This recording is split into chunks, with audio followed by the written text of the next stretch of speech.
Double engine চৰকাৰখনে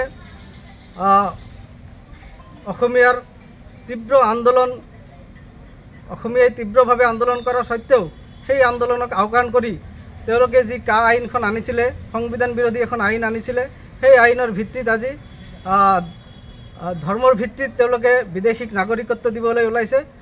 আৰু যিসকল মানুহ এই দেশৰে নাগৰিক, এই দেশতে জন্ম লৈ এই দেশতে ডাঙৰ দীঘল হৈ এই দেশৰে নাগৰিক, তেওঁলোকক ইচ্ছাকৃতভাৱে বিদেশী সজাবলৈ উঠি পৰি লাগিছে। এই কাৰ্যৰ আমি তীব্ৰ বিৰোধিতা কৰিছোঁ। লগতে অসমৰ যিসকল জাতীয় সংগঠন আছে, জাতীয় সংগঠনসমূহ তথাকথিত জাতীয় সংগঠন বুলিয়ে কৈছোঁ, কাৰণ তেওঁলোকে সদায় জাতি জাতি কৰি থাকে। যদিও যেতিয়া বিজেপি চৰকাৰখনে ইমানবোৰ জাতি বিৰোধী কাম কৰি থকাৰ স্বত্তেও তেওঁলোকে কোনো ধৰণৰ মাত মাতা পৰিলক্ষিত হোৱা নাই।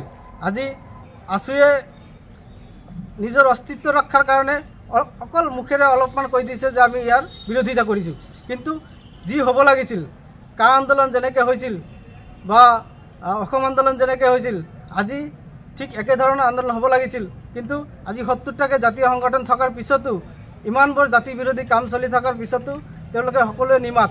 কাৰণ মুখ্যমন্ত্ৰীয়ে ইচ্ছা কৰি তেওঁলোকক বিষয়টোৰ পৰা ডাইভাৰ্ট কৰাৰ কাৰণে উজনি অসমৰ একাংশ সংগঠনক মিয়া খাদাৰ নামত এক আলোড়ন সৃষ্টি কৰিছে। তেওঁলোকে তাতে মিয়া খাদা আন্দোলনত ব্যস্ত থকাৰ সময়ত মুখ্যমন্ত্ৰী ডাঙৰীয়াই বা বিজেপি চৰকাৰখনে আজি অসমত বিভিন্ন দেশৰ পৰা বিদেশী নাগৰিকক আনি নাগৰিকত্ব দিবলৈ ওলাইছে।